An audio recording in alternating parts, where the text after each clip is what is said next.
Hello, ladies and gentlemen. It's a wonderful Saturday night here with my three cohorts. Most of the time, I would say. But it's the Four Guys Roundtable show with me, Joe. And we have Darth Pat, who has looks like he's giving me a one eye closed, one eye open type of weird look. He's giving me the people's eyebrow. I was going to say, it looks like he's trying to do the people's eyebrow there. with squinty eyes. Arr, guy. You got some work to do. Here we go. Coach Jeremy and AJ we got in the house as well. It's a good Saturday night. I don't know what the date is. What is the date? Let me look at my watch. Oh, it's the 20th of February. Wow. Month's almost over. But, yeah. How's everybody doing this grand evening? Wunderbar. A-OK. Yeah, that sounds fucking exciting, guys. Just throw the enthusiasm at me. Yeah, Pat. Bring it, Pat. Where's that enthusiasm? All right, on this episode, I need you to bring out the Gorilla McBischoff, yeah, can we get some Gorilla McBischoff someday? Oh, God. Nope. No. The only way we're getting that is during CWA. We might be able to bring it out then. That's it. Oh. I'm gonna make sure that I have at least a clip or two of him and the Living Legend, giving us some commentary. Oh, boy, absolutely. You should. There's that maybe a little Joey the Stylist thrown in there. There's that one. God, yes. There's one like beginning of one of our events where we introduced like McBischoff and Mike, and then we did Joey the Stylist, and he got a huge pop. And Pat, Gorilla McBischoff, was like, why are they cheering for him? I must say, I truly went, because I remember watching that as I've been like moving files and stuff over, and I laughed my ass off because there's Joe with his hair pulled back in a pony, sunglasses on, and a very nice pink shirt. That's right. Not that guys can't wear pink, but there was a specific reason he was wearing the pink shirt. And to me, Joey the Stylist was like lightning in a bottle. Joe just went with something and it worked. Like it was not planned. He just rolled with it, and it ended up being an announcer character. So. Yeah. Something I was thinking about. I was like, screw it. Let's try and see what happens. Jeremy, I don't know if I think it's on one of those CWA discs, but when you come across that promo where Joey the Stylist and Gorilla McBischoff are picking their teams for Deadly Elimination, that promo was hilarious. Joe's got this like scarf on. I think I remember that. Yeah. See, this is the thing that sucks is I don't remember a lot of that. I don't remember a lot of shit I did. That promo is so much fun, and I was the one interviewing the two of them, so for me, I was like trying to keep a straight face. The two of them were absolute entertainment. Like Pat played the perfect like foil to Joe's like character, because McBischoff was kind of becoming a heel at that point a little bit, and Joe was the face. And the banter between the two of them and Joe with this like whole I know fashion and you don't. Well, and I gotta find a pic of, because we had this tiny ass microphone that we used. Like it wasn't hooked up to anything, but that Pat, looks like you can barely see the microphone when he's holding it. I gotta get a still pic of that because it looks like a little kid's toy. I think that's the microphone he's holding when you make him sing "Cherry, Cherry, Cherry" or whatever. Yeah. I think he has that microphone then. You sang a song? I don't remember this. These are parts I just don't remember everything. Well, we've when we were imitating characters, we were ripping so much off of like WWE stuff and that. The Rock did that with the coach. He did that with the coach. So Jeremy did it with Pat. Pat did really good singing too, and I forgot you did an outtake on one of them, like, and I was dancing. I did the dancing because that's how The Rock dances. Yeah. There's actually a couple of outtakes from Rock ones. There was one where we were up in the bedroom with Mike, and you have an outtake or two during that one too. The one where sounds so inappropriate. You were up in the bedroom with Mike, and we know Mike's gay. Like, just the way it came out, like, whoa. People were gonna be like, what are you guys doing? you don't want to quit me or whatever, or like he was doing that. I remember. Yeah. Fans, we were definitely cuckoo for Cocoa Puffs. Hey. Some of them shit we did. Back then. It was fun, though. Yeah, no, it definitely was. And so we don't want to give too much away, of course, because, you know, it's going to be an upcoming episode. We're not sure when. There's a lot of files to move over, a lot of stuff to go through. I mean, we did a lot of stuff. 2 years worth of film. It's like 8 events. So yeah, we had 8 events. Yeah, and we did it over 2 years. So there's just so much material to go through. Like, I can't, like, it's amazing. Like, ours is not, I mean, it's a lot, but it's not really, if you really think about it. Right.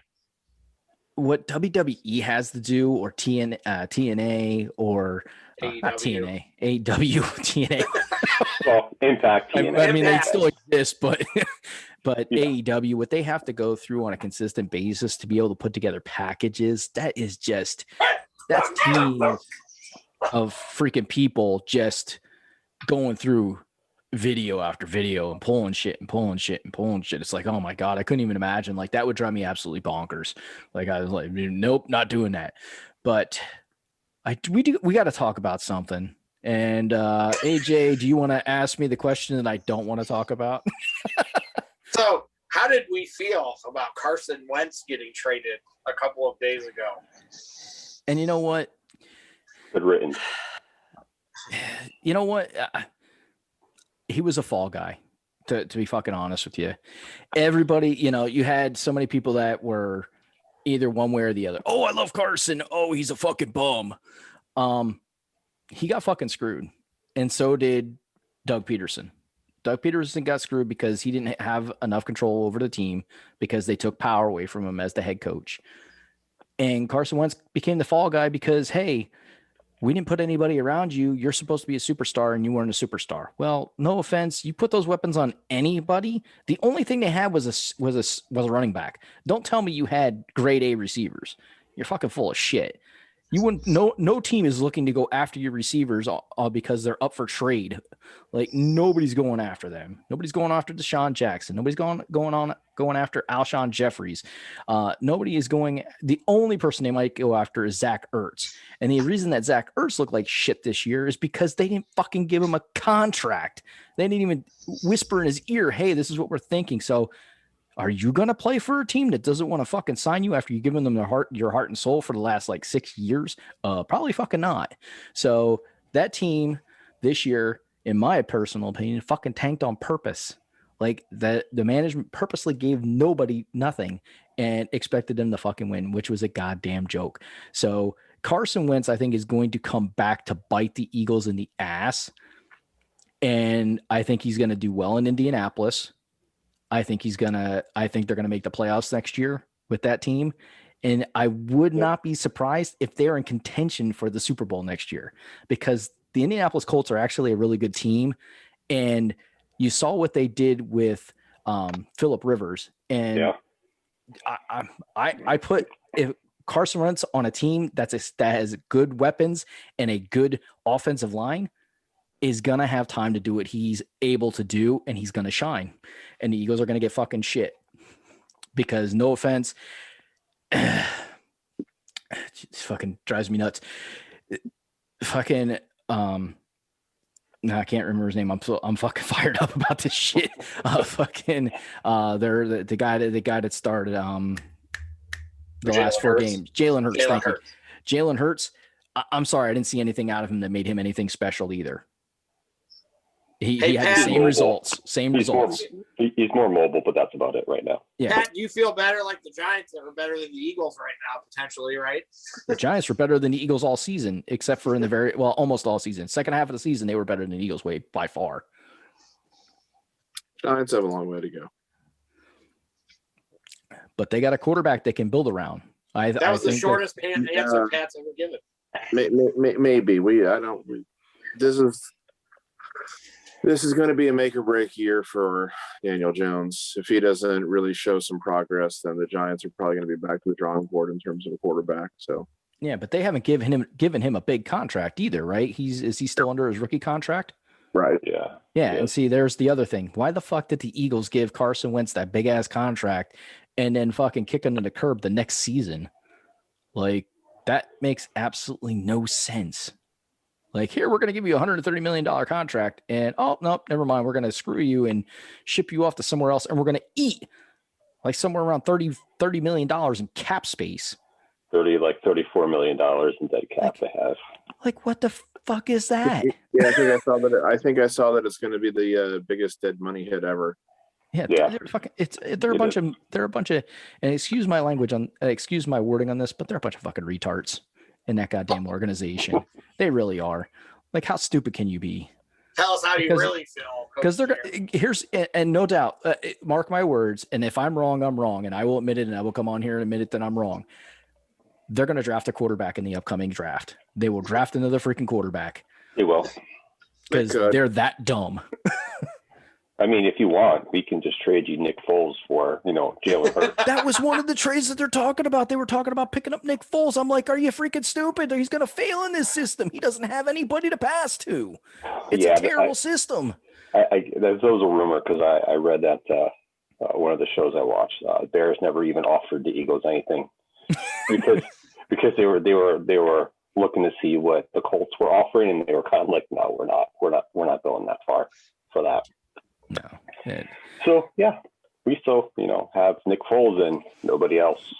So yeah, it's the night before Elimination Chamber, and WWE scrambling to fix their card again. So people out with COVID. No, Lacey Evans is pregnant.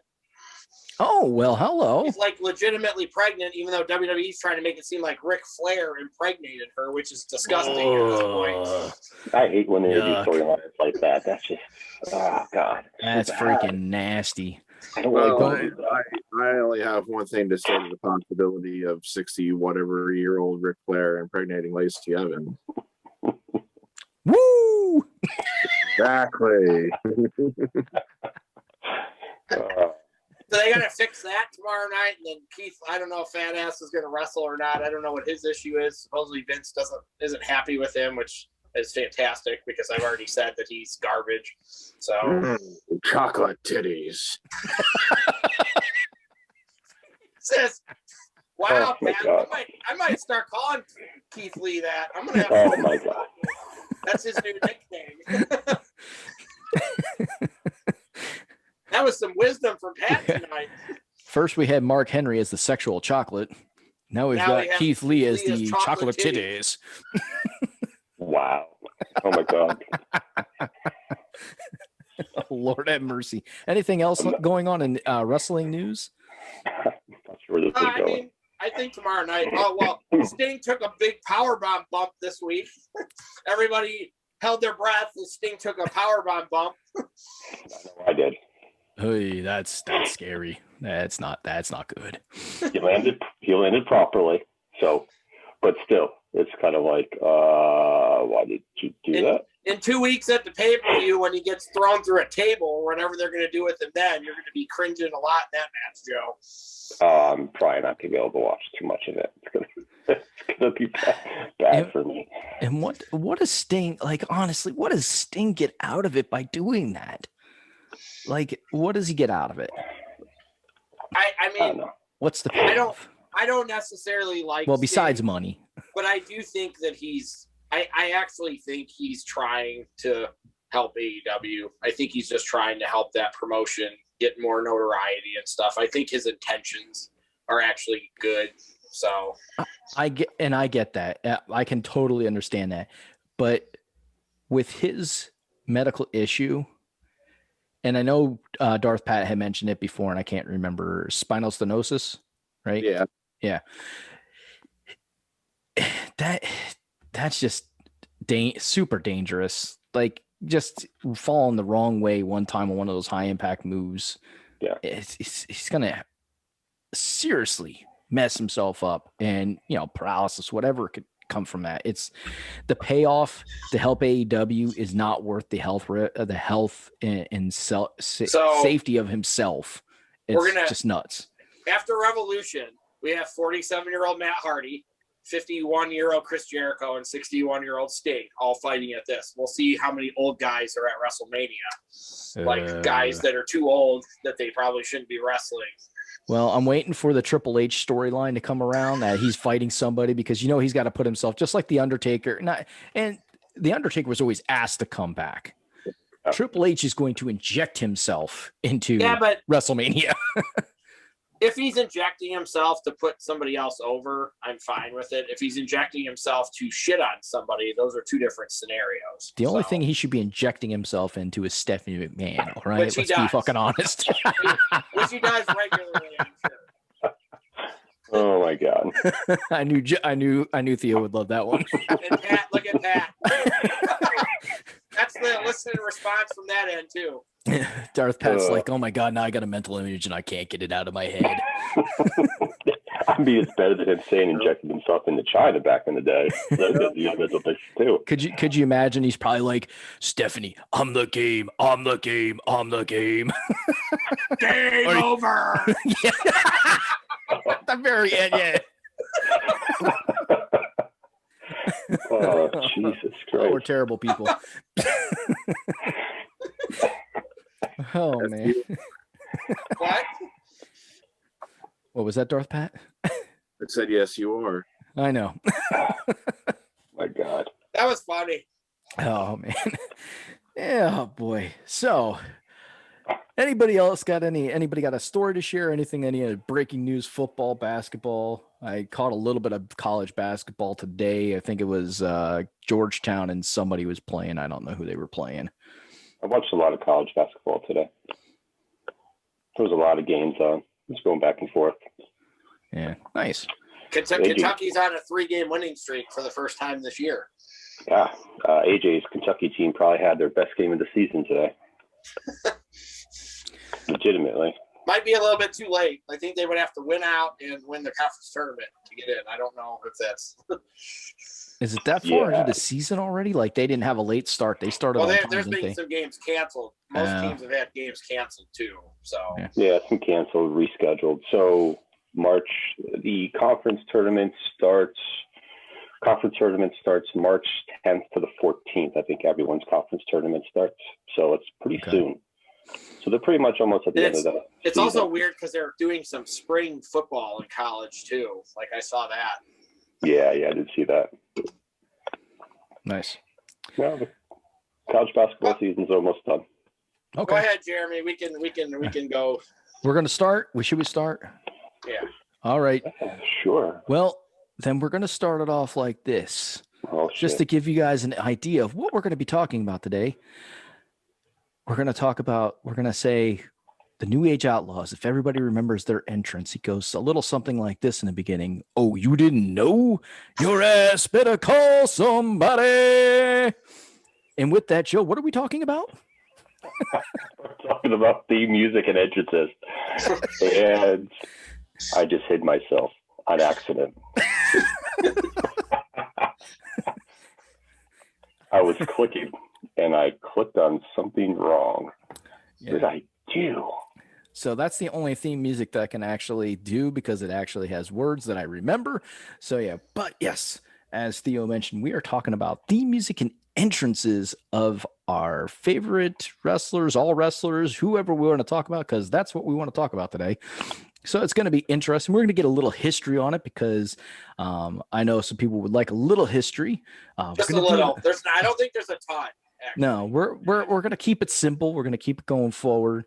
But I'm going to do it in the form. I'm going to ask Pat some questions because I don't know a whole lot of history in regards to theme music. I know a little bit, but I don't know a whole lot. So we're going to kind of educate our fans and viewers as well as educate myself a little bit.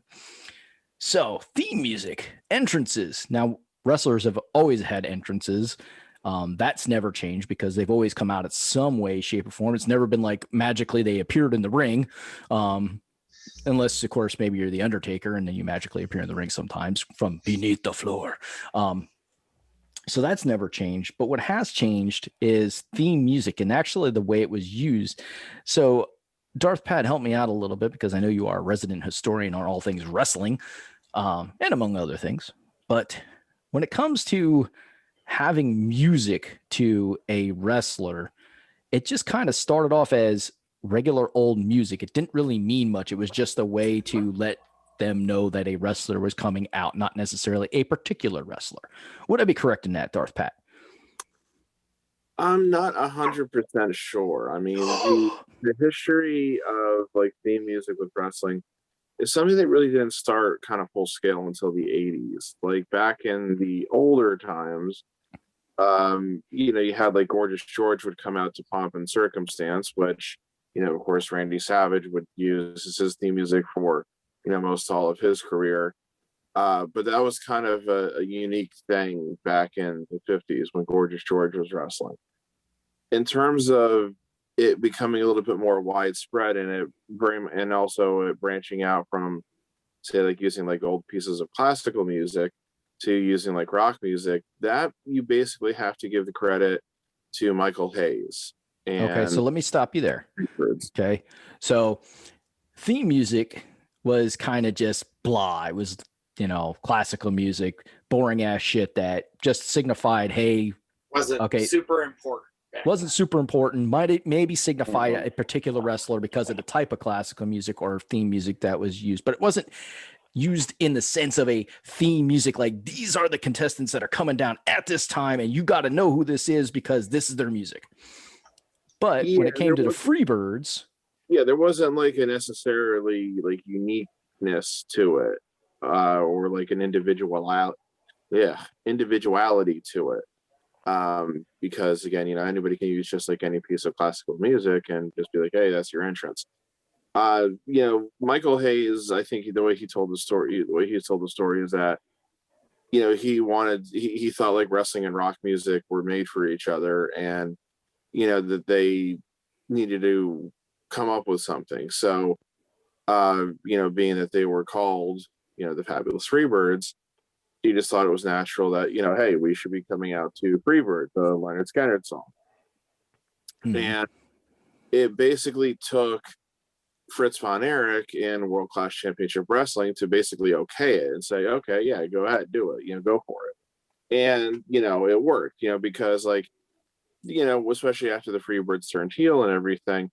So if you're in the Dallas Sportatorium back in, say, like 1983, and you're there to watch, the All-American good boy Von Erich brothers, wrestle those dastardly, dirty Georgian fabulous Freebirds, and you hear that those opening strains of Freebird come on through the arena, it's going to whip you into a frenzy pretty damn quick. And that was the idea. Yes. It was really meant as a way to, you start playing that music, you get the crowd hot one way or the other, depending upon who's coming out. And, you kind of went from there. And then it didn't take long for the Freebirds to, come up with their own theme. They did the Bad Street USA. Fabulous. Yeah. So let me interrupt you there. Okay. Yep.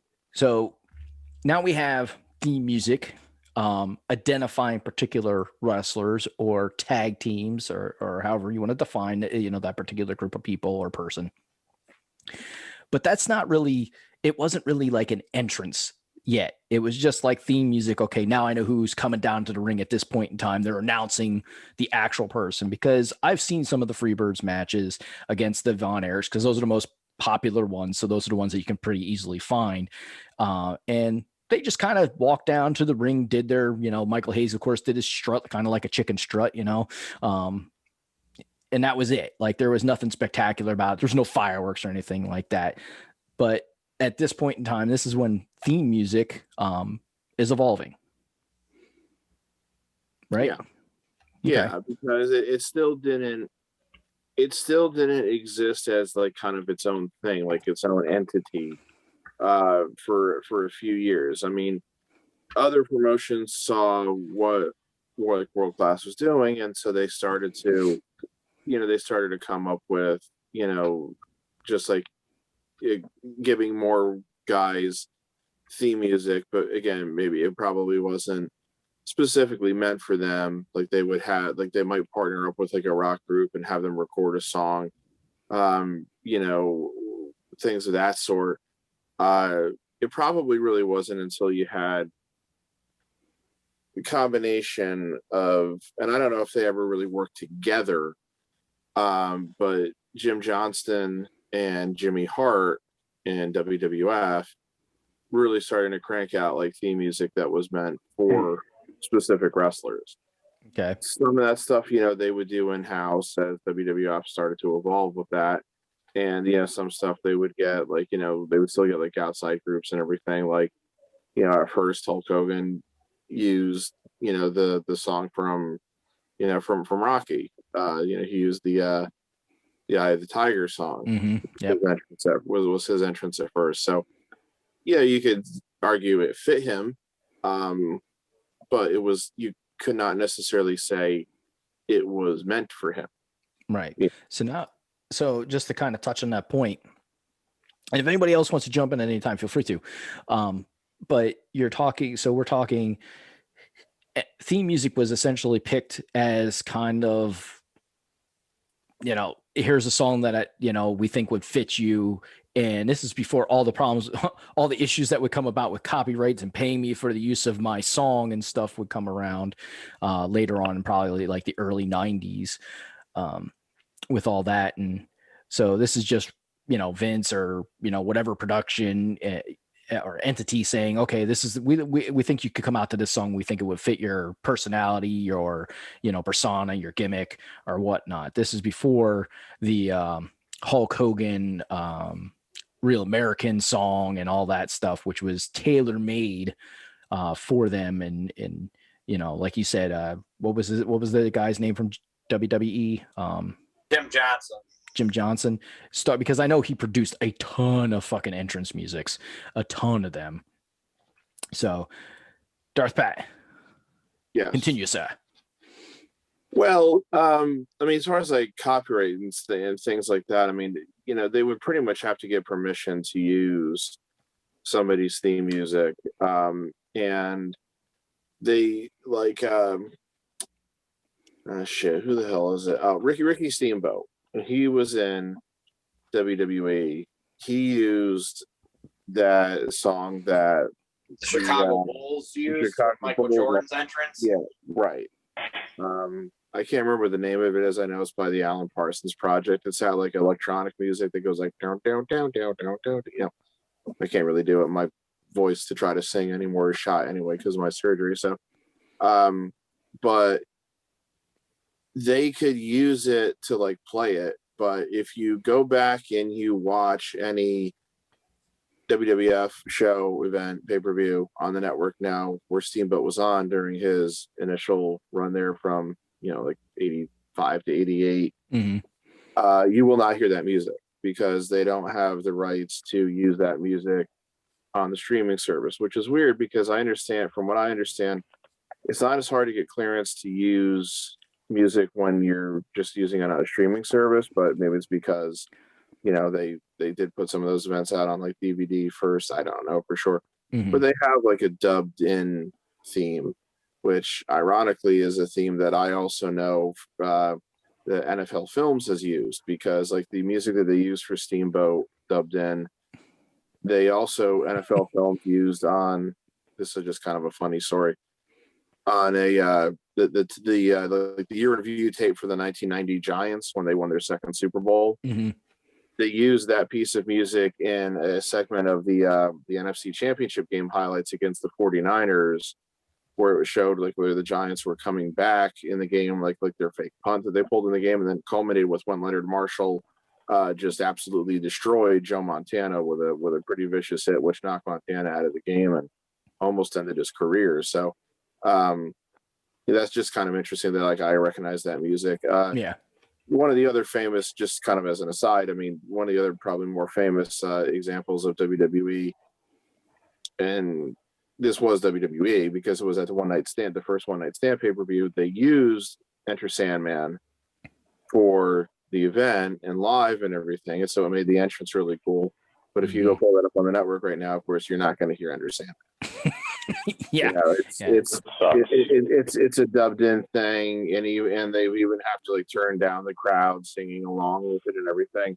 it really lessens the impact of the entrance, because it was a pretty cool entrance for what was the culmination of a pretty special night there. But yeah, they just don't have rights for everything, and that is one of the reasons also why Vince did really ramp up producing his own music. And that's something that still largely is continued on today. I mean, Jim Johnson's not with the company anymore. They've switched to other people. And some of the things that they'll do now is like they'll go out and they'll like partner with a group and say, you know, hey, produce a theme song for this person or that person. And they'll get permission to use it, and they don't have like those same issues. Like they don't have those same copyright issues because they're basically like kind of like commissioning the song themselves. Get royalties out of it. Yeah. There are still some instances where I think the song may have existed first, and then they decided to pick it up, like Bray Wyatt's theme. I think that existed before they picked it up, but I think they made some kind of deal with the group to, you know, I don't know if it was like to outright like purchase the rights to it. It almost seems like that because they're using a variation of that theme for Bray now. It's not the same original theme, but it is, you know, it's the same like basic melody and lyric and everything, just remixed. So I think that's kind of what their overall MO is now, I guess. Well, yeah, they put Snoop Dogg on Sasha's music, and her music is fucking amazing now. Like she has one of the best entrance musics there is right now. So when it comes, so we have theme music, but that is not all it is in regards to a person coming down the ring. There's the full-on entrance, and like I said, you go back and you watch the Freebirds, you see them walking down. It was kind of the thing. That's pretty much what a lot of people did. They just walked down to the ring to their, you know, now that they have entrance music or theme music, now they're just walking down to the ring, and it's like, okay, sure, but then becomes the full-blown like entrance. Like I am coming down to the ring. I am a presence. I'm a character. I'm the, you know, you pay attention to me. And the person and I know it wasn't the first person, and I'm sure Darth Pat, besides a couple few people, entrances really did start happening in the 80s. Like that's when entrances really became a thing. Cause I can remember Macho Man. He had an entrance. It wasn't just him walking down the ring. He did, you know, he spun with his cape and, you know, and all that. And like, pointing out to everybody, you know, yeah. You know, it was a different experience, and you knew the Macho Man was coming down because you knew his music, and you waited for him to come out with Miss Elizabeth and, you know, do his whole theatrics as he came down to the ring, the whole pointing and everything, getting up on the rope. And, you know, that was an entrance. Now you're talking entrances. Now I can't say exactly when entrances really became like a thing for every wrestler or a majority of wrestlers. We know there was a couple few that did it, you know, way back. I'm sure, what was it? You said Gorgeous George in the 50s, right? Mm-hmm. Yeah. I'm pretty sure he had an entrance because he was like the flamboyant kind of character. Yeah. But, you know, other than those select few 80s was probably mid 80s, I would say. Somebody help me out, maybe. Probably. Yeah, probably. Mid to late 80s, I think pretty much everybody had a type of theme music to come out to. And then actually had like their whole entrance drawn out, like this is how I'm going to come down to the ring, and, you know. And if you were a jobber, you just were in the ring already. I miss the day of the jobber. I do. I miss the day of the jobber. If you were the Brooklyn Brawler, you were already in the ring in your torn Yankee shirt. I'm telling you, I miss the days of the jobber. Come on, Barry Horowitz, probably one of the greatest jobbers of all time. We still get jobbers from time to time. Yeah, but that's just talented. AEW and NXT, we get them. Yeah, but I was gonna say most of the jobbers that I've seen, if you want to call them jobbers, excuse me, are just the guys that haven't gone over with the crowd, and they're just like, oh, we're just gonna have this guy beat your ass for a little while. Yeah. The last great jobber though that we got to see that we personally knew was Danny Danger. I mean, that is true. He was on ECW TV getting thrown around by Ezekiel Jackson. So yes, he did. It was cool to see him on TV. Absolutely, I recorded that show too. Recorded that one. It's on the network, so you can go back on the network and find it. So yes, that was one of their weekly shows, right? Yes. Yeah. God, I had to find that. I'm gonna search that. I showed it. I found it because I showed it to Eli once. Well, so. I remember the whole story too, because he didn't even have his own tights. They had to give him tights or something like that because they didn't like his tights or some shit like that. And he just got thrown around by Kozlov and Ezekiel Jackson. Yes. Yeah, that's just man. Like when you get thrown around by two big dudes like that, that's just a little bit. Talk about just getting your foot in the door, but then have to job to those two guys. Jesus Christ! And then you had the building fell on him. Back to the as much as I don't particularly like Hogan, I do think Hogan made like the entrance cool and the entrance like I definitely think that he made that stuff like mainstream and cool and all that stuff. He definitely probably gets a lot of the credit for that. So you have to. Absolutely. Yeah. Because you can just, when Hogan was fired up, when he was fired up and he's coming down and he's like, throwing the fingers out his hair, the bandana's going crazy because he's shaking his head and, he's bald as hell, already. And he's only like, what was he like 30 in when he was wrestling in the 80s? Like that, yeah. It's like, he was playing the crowd already with his theme music coming out from the back. Him and Macho Man were the first, I think the ones who really put it on. And probably Ric Flair. Oh yeah. Yeah. In W, he was just in a different, but Ric Flair's NWA, WCW. Yeah. Ric Flair definitely was that person over in the other wrestling that was drawing attention to himself. Oh yeah, he took, what was it? The Space Odyssey music. Awesome. Well, he took the Nature Boy, somebody else's like whole kind of Buddy Rogers or Buddy Rogers. Buddy Rogers. I don't know if Buddy Rogers ever used theme music. Though. Yeah, obviously they see with Flair, they just took a piece of classical music and they took Strauss's also Sprach Zarathustra, which was is famously and tied to, I can't think of the right word, damn it. 2001: A Space Odyssey, and that's probably how everybody knows. It's like, oh, it's the music from 2001. They tie that to Flair pretty early on, and that's basically been his theme music for his entire career, except his his initial WWF run, where they kind of created something that more or less sounded like it, but without being it. But yeah, so Flair had that, in terms of kind of marrying an attitude to the theme music and the way they would enter the ring and everything. But yeah, Flair, Hogan, Savage, Roddy Piper too, because Roddy Piper had that certain way of walking down to the ring, especially his initial heel run in the mid 80s, where he'd always just come walking out with that big smile on his face and his head just kind of going back and forth like he knew everything that the audience didn't know and everything. So that really happened. And then, because again, if you go back and you watch some of those early shows, again, when earlier shows, when guys don't have theme music, they just kind of walk to the ring. When guys have theme music, they start applying, some kind of histrionic to it, or just some kind of general attitude.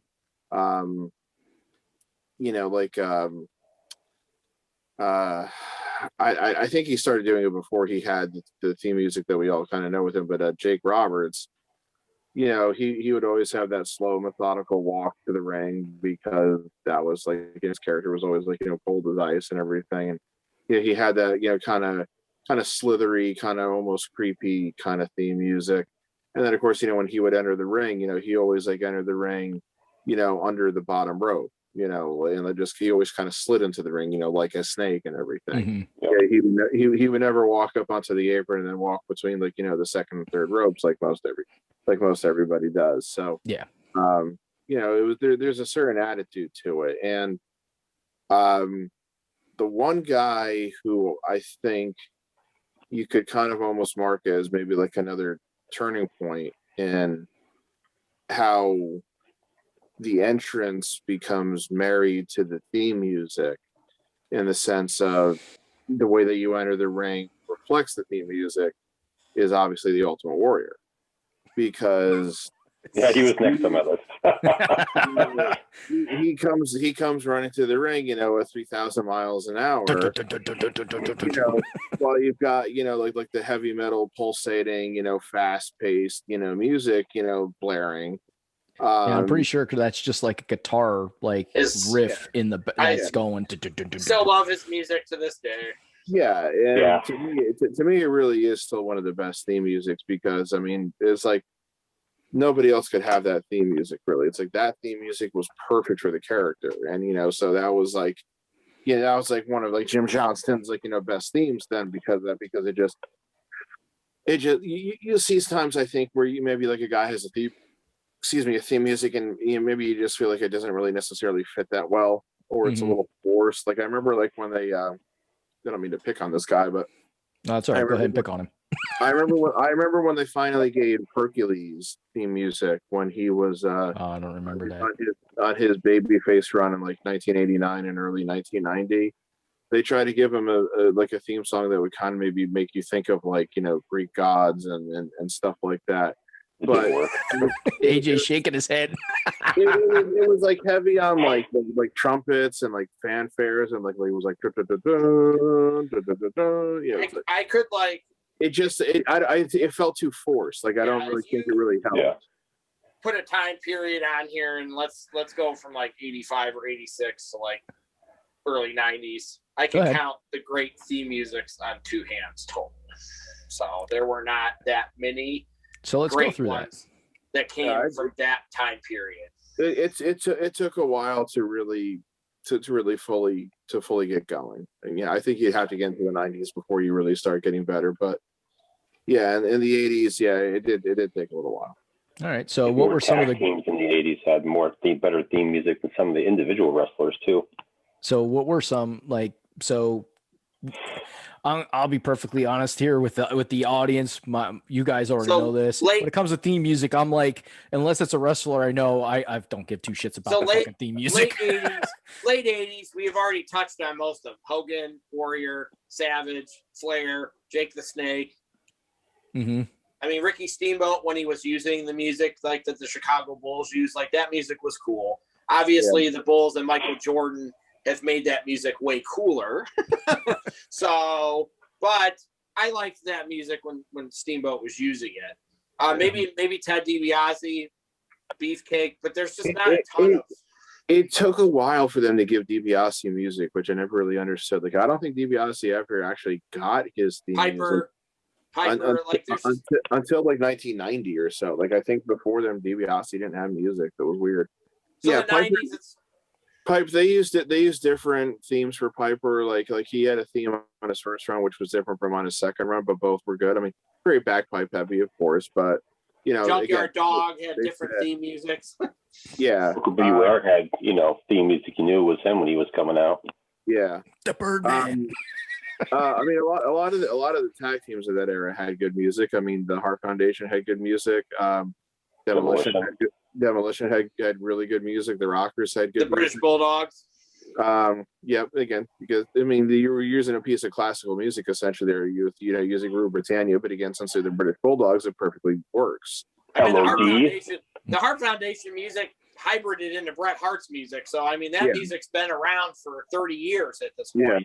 And I always kind of preferred the Hart Foundation music / the original Bret Hart single run music, as opposed to like when he started using the more guitar heavy version. But that's me. I don't know if everybody else feels that way. But now we can get to the 90s because that's when it started. I just wanted to mention one other thing.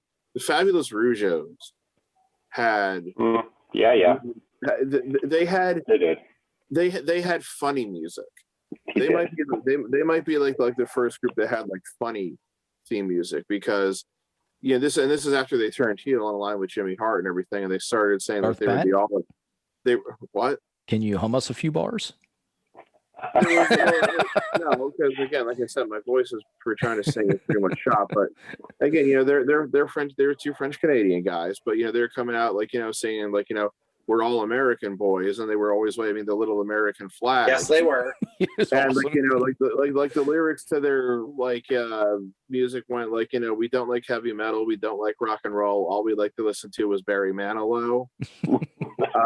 And then like after that though, there's a line that's sung in French, which from what I've read, when it's translated back to English, is basically them saying, we love pissing people off when we say we love the USA. So they stuck in a very self-aware line because, like, you know, at first, like, you're thinking, like, what are these guys saying? Like, you know, nobody actually thinks like that. But then they stick in this line, which, of course, unless you spoke French, you would never understand it, where they're showing that they're fully aware that they're doing it to piss people off. So you might say it was the first case of, like, you know, meta humor in WWF too. So I just always found that very funny. Jacques ended up becoming the Mountie and having the greatest terrible music ever. So, because the Mountie music was it was so horrible, it was fabulous. I'm the Mountie. Well, yeah, see, like, that was the Mountie. That was his second theme music. Like at first, they gave him like it was just this kind of weird sounding, you know. I know what that was too. So, yeah, but then they gave him like the one where it was like, you know, I'm the Mountie, you know. But then the funny thing was when like the Royal Canadian Mounted Police started complaining about the gimmick and everything, you know, I don't know if you ever noticed, they changed it so where he started saying, I'm not the Mountie. And what was great about that too then is that when after his first initial run as the Mountie, he was gone for about a year, and then he came back with Pierre Carl Ouellet as the Quebecers. They reused that same theme music because they still dressed like Mounties essentially, just without like the hat and everything. And so they just updated that music. So like, you know, the two of them were coming out and it's like, you know, we're not the Mounties. But like everything else about it was the same. So yeah, Jacques Rougeau, I guess, was the specialist of the humorous entrance theme, I guess. So what are some other like themes in the 90s then that not Attitude Era, pre-Attitude Era that were... Well, before we get into that, let's just thank our fans for watching. So everybody out there that's watching, everybody that's listening, we want to thank you guys for tuning in. We greatly appreciate it. You know, if you're watching this on YouTube, please smash the like button, subscribe, you know, make sure you hit the notification so you don't ever miss. Yeah, smash it. To make sure you never miss an episode. For everybody that's not watching and listening to this, Pat was like stabbing at his screen. It just is going to help you not miss an episode. And if you really do like this, share this with other people, because we would love for other people to be able to watch us and get the humor out of it as much as we enjoy it. We're hoping you're enjoying it too. If you're listening, no matter where you're listening, we really appreciate it. Remember, you can find us on Apple Podcasts. You can find us on Stitcher, Spotify, and Amazon Music now. So with that being said, and just so everybody knows, there is no Mount Rushmore today. We're actually, our good friend AJ has a really cool question that we're going to answer today. So you want to stick around for that question and how each one of us actually answers it. Because I actually really like this question because it really, really made me think. All right, so let's talk 90s theme music, early 90s before the Attitude Era. We forgot about the Road Warriors from the 80s too. The Road Warriors had really... I brought up LOD. I mentioned LOD. Theo mentioned it, and I was like, oh yeah. Oh, what a rush. Music. We definitely had one of the musics that came out in the 90s that I absolutely hate, that everybody loves, and they love his entrance, and I think it's so overrated, and I hate his music, and I hate his entrance, and I'm so tired of it. And like, that is? The Undertaker. I mean, I saw it once. The first time I saw his entrance, it was cool when I was in like high school. And every time after that, I was like, this is awful. This is boring. This takes 10 minutes for him to get to the ring. Like it I had no interest in it because I just never really liked him. And everybody loves the Undertaker except for me. So, and I'm never going to change my stripes on that one either. So let's talk about the Undertaker. So you saw it once and then you were like, okay, that's enough for me after it kept on continuing. Okay. So at least you've always, except for one time, always disliked the Undertaker's entrance. Okay. So that's good. At least we got a starting point there. For me, with the Undertaker. I always enjoyed it when he was, let's see, Undertaker's been wrestling for how many years? 20, almost 30, 25, something like that, somewhere around there. 30.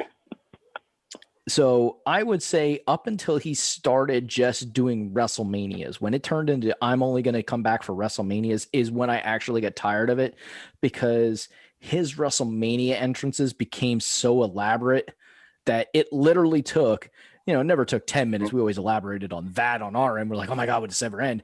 I think 8 to 9 minutes is the longest we've timed it at. So I think there was at least one or twice where it was 8 to 9 minutes. It was really long. It was always at least a good 5 to 6 minutes, and one or two times it definitely did take longer than that. And that's when I really started to get just tired of it. I never disliked the Undertaker, but I just was like, oh my God, just get down to the ring so we could start the match already. Like I could go to the bathroom, come back, make some popcorn before you're down to the damn ring, and we can start. Joe could have went and got food twice. Yeah, I could have ate my damn food and went back and got that. I know everybody has their own opinion, and I know. I think Joe, I hated him when he was the Underbiker. I hated him the most when he was the Underbiker. Like, I could not stand that version of the Undertaker. Like, to me, they completely ruined whatever character he was supposed to be when they turned him into the Underbiker. So I think it was just trying to do something different. So I think they felt that his other gimmick was getting a little stale. So they changed it up. I didn't mind that version of him. I was actually kind of getting tired of hearing his old stuff too. So the change was good. I was fine with it. It was better to go through. I mean, you're not wrong about that, though. That statement isn't wrong. The thing for me about the early 90s, besides Taker, Bret Hart, Shawn Michaels, Jeremy loves Shawn Michaels music. We can hit on that. We're gonna talk about that soon. And I'm like, really, WWE in the early 90s, they had so many weird gimmicks going on. It was rough. It was rough. For me, in the early 90s, the theme music I liked the most all came from ECW, like Taz, Rob Van Dam, Sandman. Razor Ramon. I liked Razor Ramon's music. His music was cool. So yeah, Razor. That's another one I forgot. Razor's music was cool, but most of it came from ECW. They had WWE's worst stretch of theme music actually might have been from like 90 to 94 or 95. It was a bad period of time for them with their music and some of the shit that they were spewing out for us. Yeah. I'd argue it was maybe a few years after that. I mean, you still had, I think you still had some good ones. Like, I always liked Rick Martel's music. I always felt like it fit his character pretty well. Mr. Perfect's music was great. I liked Ric Flair's WWF music. I liked Legion of Doom. I liked Big Boss Man is one of the ones I liked. I like Big Boss Man. Yeah, Boss Man had good music. Undertaker had good music. For his first characters and everything. It just fit the character perfectly. Jesus, I just freaking had it, and now I can't goddamn remember. You mentioned Razor Ramon. DiBiase's was good. F and A. I'm really. But I guess the thing, Pat, is if I'm starting to compare this by eras, the music was worse then compared to like the Attitude Era, or for me compared to like now, like that time period was bad. I mean, I can see that argument too, because like for the good ones I mentioned, you had a lot of theme music then that just like became noise in a way, like Diesel. Right. There's not if somebody's compiling a list of the top 50 theme songs of all time, there's not going to be a ton that came from that stretch. Didn't Diesel's? I have a quick question though, because you mentioned Diesel. Didn't Diesel's music have a fucking like truck horn in the beginning? Yeah. At first, when he was a heel. So we're talking like when he debuted in like 93 through like 94. His theme music was literally just like truck noises. That's enough. So- We don't need to talk about him anymore. We've talked about Diesel enough already. So. And then when he turned face is when they added in the whole like, you know, kind of like slow blues rock part, which Let's, for Jeremy's sake, let's.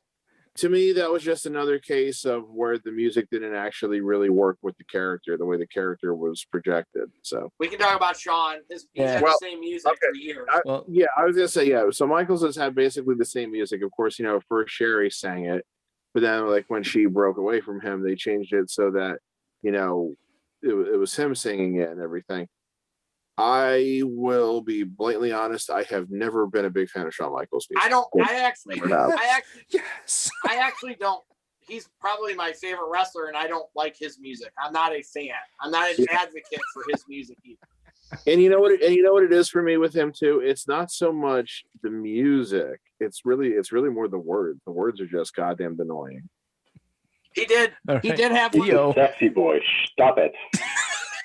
He did have one of the coolest entrances ever, though, at WrestleMania. He's a boy toy. Stop it. He's the boy toy. Yeah. So That's what you want to be. So Shawn, you know what? In this when we're talking about Shawn Michaels music, I am actually, I don't know, Theo, did you enjoy? Do you enjoy? And did you enjoy Shawn Michaels theme music? I had no problems with it. I could see this is funny. Like I can picture Joe like dancing to this music and pointing at himself on. Like I just see Joe doing that whole thing like Shawn Michaels. But I real quick, I just remember the other person I wanted to mention from like the early '90s was Sid Justice. Before he became vicious. Yeah, well, he had already been. I remember that music that much though.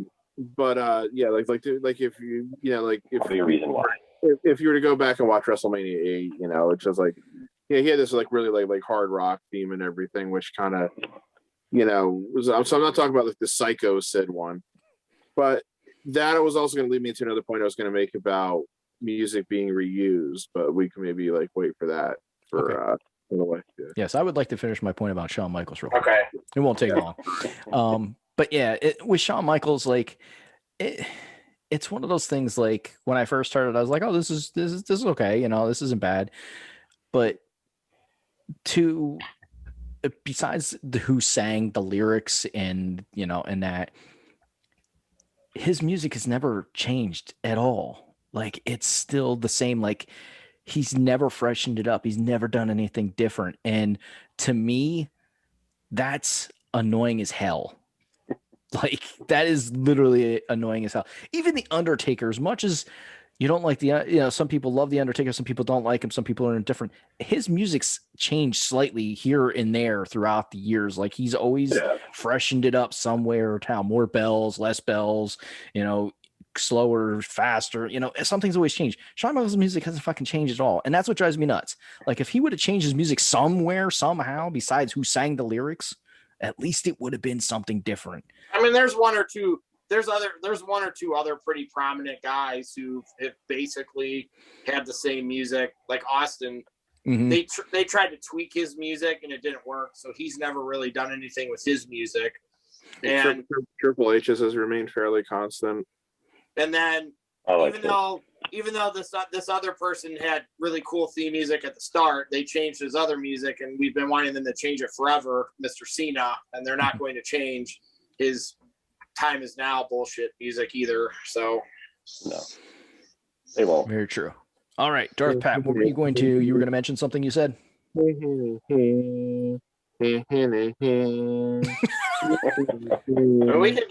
I like the horns.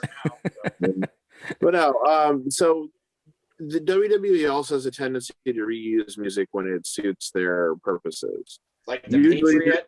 Yes. That was one I was that's an example of like the exact same music. Like when the Patriot came in for his run in 1997, they had him use a theme music, which they then gave to Kurt Angle when Angle came in 1999, which was, by as far as I know, the exact same music. And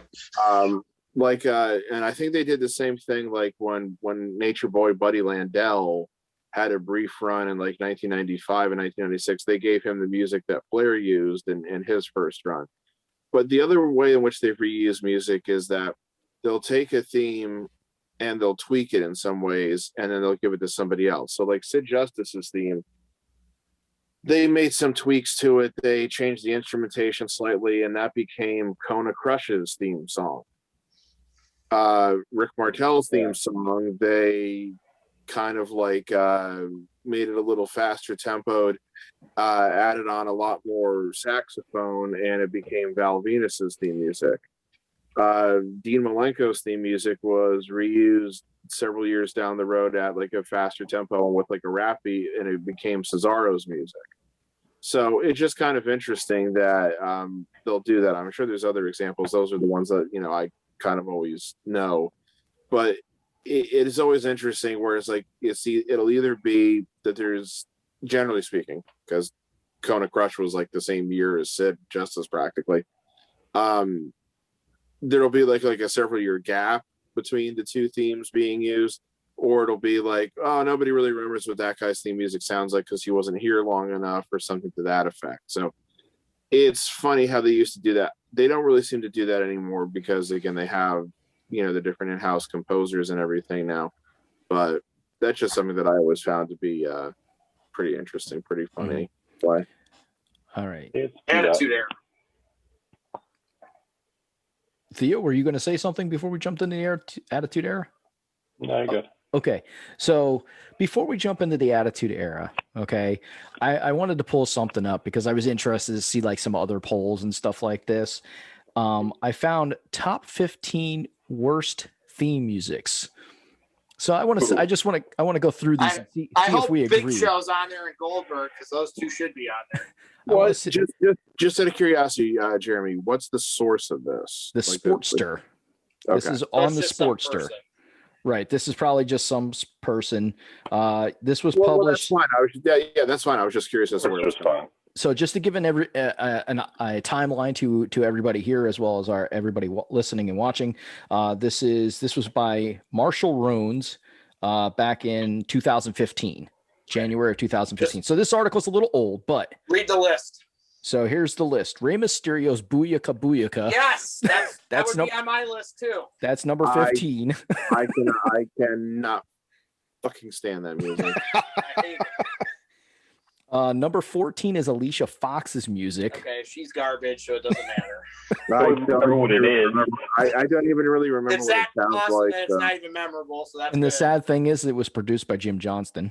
Okay, well, he for all his strikes, or all his great ones, he's going to have a couple of bad ones. So yeah, he has had some bad ones. Number 13 is Jeff Hardy's TNA theme music, Similar Creatures. Yeah, I didn't care for that. Don't know what it sounds like, so.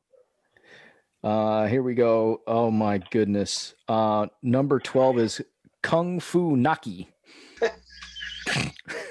As I recall, they tried to make it sound kind of like, you know, everybody was kung fu fighting. Okay, so yeah, it's like when you take a song that's a bad version of it. When you take a song that's kind of well known and is also in a lot of ways a bit of a novelty song, and then you try to do a knockoff version of that. Bad. No. Yes. Well, here's a sample. Here's a sample of the lyrics just so we can have reference. It's so bad. Oh shit. It's Kung Fu Naki. Kung Fu Naki. Yeah.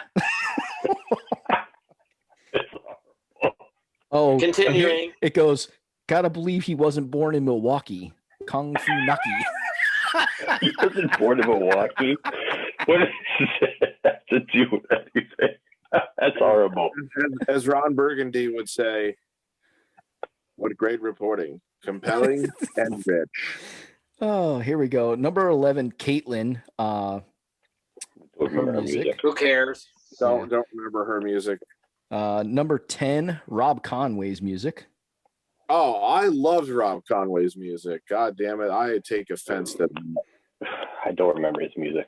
Well, the sample lyrics, and I'm no singer, but it was like just look at me. Yeah. I think his was okay, so I wouldn't have. Ain't I a sight to see? I don't think I would have put his in the whole damn world wants to look like me. but they don't. So just look at me. Yeah, I love Conway's music. So number 9, and AJ love this, the Bella Twins video. Yes. Package there. Well, music. Joe doesn't like that. He's put on the list, people. Yeah. Well, like which is the Iconics on there too? Because that one deserves to be on the fucking worst 15 too. Go on, Jeremy. All right. Are they talking about a specific Bella Twins there, or who cares? Let's see. It says one. So the way he read it made it sound like there was multiple ones. No, there's not. It's just the one before they broke up. Yeah. Number 8, Ted DiBiase Jr.'s music. Yeah. That's the one that went like, on Priceless. Yeah. Yes. Number 7, Right to Censor. Their music. God. That's one that you could basically classify as just being like noise. Yes, that was noise. Rob Van Dam's TNA theme music. Don't know. Ooh. I don't remember the whole fucking show. Yeah, in that one. So. Oh man, come on now, guys. Come on now. Disrespect to Rob Van Dam. I don't know that one. That one's not. I don't know if it's bottom 15 worthy. So. Number 5, Stephanie McMahon. That was that one. Her music's terrible. Yeah, any music that she's used for her by herself, I think, has been pretty awful. So. Layla's music is number 4. Don't remember what hers sounded like. Yeah, it don't matter. Number 3, Bastion Booger. Okay. There's like none of these are even really that important. They're all like women that didn't matter and garbage people. Number 2, Isaac Yankem. Well, yeah, it's okay. I mean, Bastion Boogers was really just like the sound of somebody like blowing their nose, basically. And Isaac Yankems was just basically like the sound of like a dentist drill. Yeah. And then number 1 is X Factor. So I remember that being kind of weak. Yeah. That wasn't good. Yeah. I'm disappointed they put Rob Van Dam's team on there. That was a weak list. There was a lot of people on there that are irrelevant and didn't matter. So. Yeah, I'll pull up another list for top 10, like another top 10 or top 15 bads. Like I have another list there. We'll go through that a little bit later. Okay. So let's talk about the Attitude Era. Now, I love the Attitude Era. I think we got some of the best theme music out of the Attitude Era because the themes really, really fit the characters that they were for. There are 2 times where the music was on a whole nother level. This is the first time. So the other time is the last 5 or 6 years or whatever. So, but the music in the Attitude Era was arguably the best we got. No chance in hell, motherfucker. Yeah. I love Vince McMahon's music. I love the no chance in hell shit. I like listening I mean, we got I don't know why. I just liked it. We got DX. We got The Rock. So Triple H. I mean, we got so many Kurt Angle. We got so many ones that were like, I mean, I guess you could lapse over into the Ruthless Aggression era a little bit with Kurt Angle. But like, still, we got some iconic theme musics in this. The NWO. So yeah, I actually like the Brood's theme music for some reason. I like the Brood's theme music also. Yeah, the Brood's theme music was great. The Brood Gangrel, yeah, there's awesome. I mean, the New Age Outlaws, they had good music. Jeremy segued with it, so yeah. I mean, there was some that kind of even started before the Attitude Era. They carried over into the Attitude Era, like Goldust and Mankind, which I think worked pretty well too. Dude Love's music was pretty good too. Yes, it was. You know that more than anybody on here, Darth Pat. Have mercy. Randy Orton's music was good too. See, I don't like any of Randy Orton's music. I don't like I think his music is very overrated, so I don't like it. I didn't like it when it changed to I Hear Voices. Yeah, Voices. I like the one. I like the old stuff. I like the one that he used before Voices better. Yes. But the voices, the lyrics to Voices fit the character better. The way that the character has been portrayed for the most of the last 10 years or so. Yeah. Is there any other ones from the Attitude Era? I just hit on the big ones. So. Well, you mentioned the NWO. I mean, WCW, they didn't have Jim Johnston. I mean, they did have Jimmy Hart working for them, but the problem is a lot of the stuff that they came up with in WCW was just stuff that were very memorable. Well, they were also very obvious knockoffs of, you know, famous songs, which is why you won't hear them on the network. Like, you know, DDP's music sounded like Smells Like Teen Spirit, and Chris Jericho's music, once he turned heel, sounded like Even Flow. You know, stuff like that. The funny thing we still got the NWO music and the Wolfpack music from them. So like those two alone are.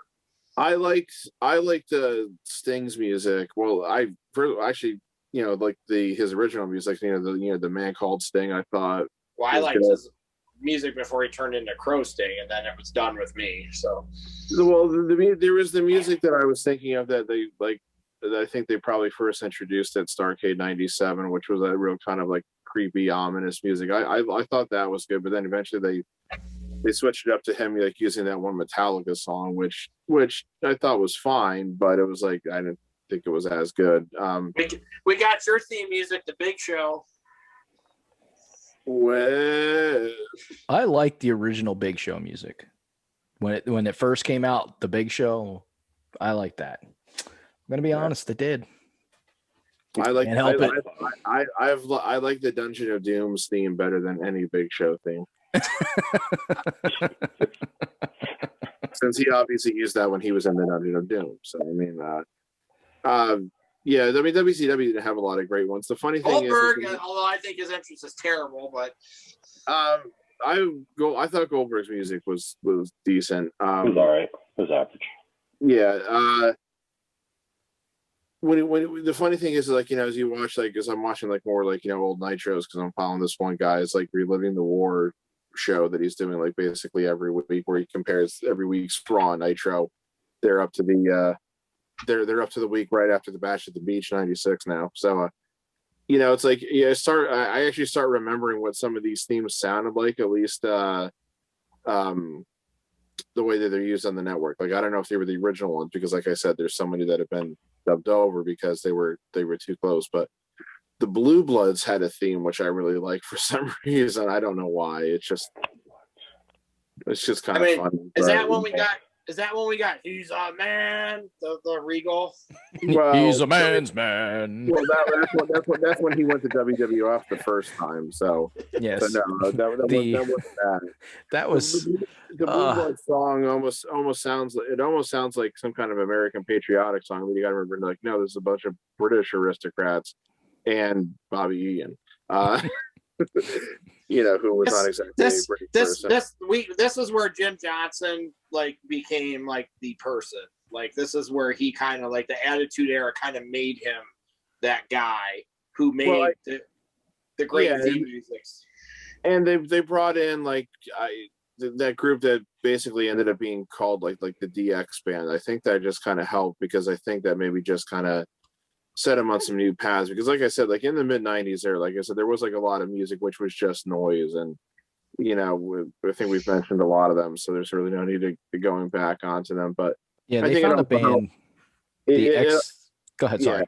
Yeah, it also just helped that you had stronger characters and stronger personalities to work with and off.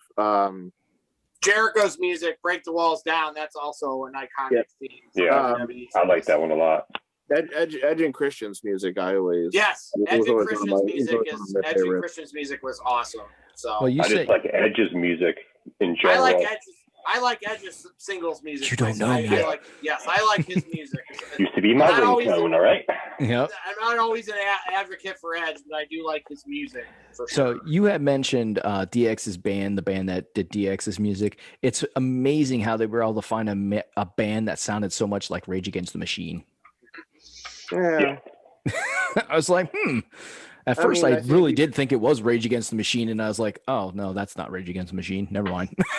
I think you can always find imitators if you look hard enough. I mean, yeah, for sure. It's just funny that WWE did that. I know there's that group that goes around touring that, like, you know, that imitates the Beatles, and they say that like they sound so much like the Beatles and shit like that. So I think, and this is kind of funny. I watched, Hell's Kitchen, and like on an episode that just aired like a week or two ago, since they're filming in Vegas this particular season, they brought in some band, which is like it's like an all covers band that has like a residency in Vegas, but supposedly they can like perfectly imitate like almost like any like hair metal band. I can't remember what they were called, but interesting. I remember like the part where they used them on the show, like the lead singer was definitely screeching. It's like, yeah, I can see where they could sound like any heavy metal band. So Generation X's music is one of my favorite like theme musics of all time. Like that would be in my top 5. Probably. DX would probably be in my top 5 as well. I mean, it's a music, and the way they did like the video for it too, like where you whole hear, package. Yeah, like where you hear like it starts off with like that, so like dun dun, and everything, and like they're showing like the scenes of like cops running in the streets and shit like that and everything. It just creates like the perfect like atmosphere right off the bat. So it's, and my favorite rock music is his heel music with the helicopter. That's my favorite. I love that. Oh, Hollywood heel I love rock. Hollywood rock's music. Ace Cookie. The helicopter flying around, yeah. I mean, I remember the first night that they used that theme. I'm pretty sure it was No Way Out 2003 when he came back as a heel to wrestle Hogan, because I remember they started playing this thing, and I'm pretty sure. Well, no, I don't think I knew you guys yet then, but I definitely ordered that pay-per-view, and I'm pretty sure I was watching that with my dad, and we were just trying to figure out like, what the hell is this that they're playing? And then you hear his voice come on, and he starts coming out. I'm like, oh, they redid his music so that it wouldn't be all happy and up tempo, that people would be like, yeah, I didn't like that version at all. Oh, I thought it was great because again, they were like, hey, he's different now. He's a heel now. Like, you're supposed to boo him, so you change the music up like that. I mean, it's what they tried to do with Austin when he turned to the Alliance. But it just didn't work with him. So. That didn't work out because nobody wanted to boo Austin in 2001. People wanted to boo The Rock there in early 2003 because I think they had already gotten tired of the fact that, well, he's not committed to being a wrestler anymore, So we leak over into like ruthless aggression, and we got Brock Lesnar's music, and I still to this day like Brock Lesnar's music. I think his music's really good. So, and then we got I'm talking about somebody's music who hasn't changed. I don't think Brock's music has ever changed. No, his music hasn't changed either, but he also went away for 8 years. So yeah, like, but even so, it's like it didn't really change like one note. So and we also during Ruthless Aggression, we probably got my favorite theme music of all time, the Doctor of Thugonomics. That might be my single favorite like wrestling music of all time. So I don't like Cena's music now, but when he was the rapper, I liked everything that he was doing when he was the rapper. So I don't know. For me, it's always going to be hard to beat Christian's first, music after he turned on Edge. I mean, I liked his music too. So the opera one. Batista's music was pretty popular too when he came out. A lot of people like Batista's music and his entrance because of the machine guns and. So I have to. So I brought this up on iTunes, and let's see if it's the very beginning of the music or not. No, it's not. I love the beginning of Basic Thugonomics. I don't even. It's not a. I don't even know how to describe it. I can't do it. I'm not going to even try and imitate the sound, but.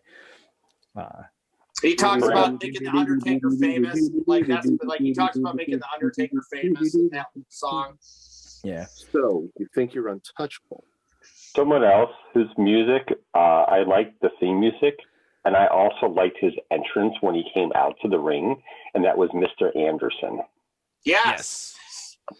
I thought the music was awesome.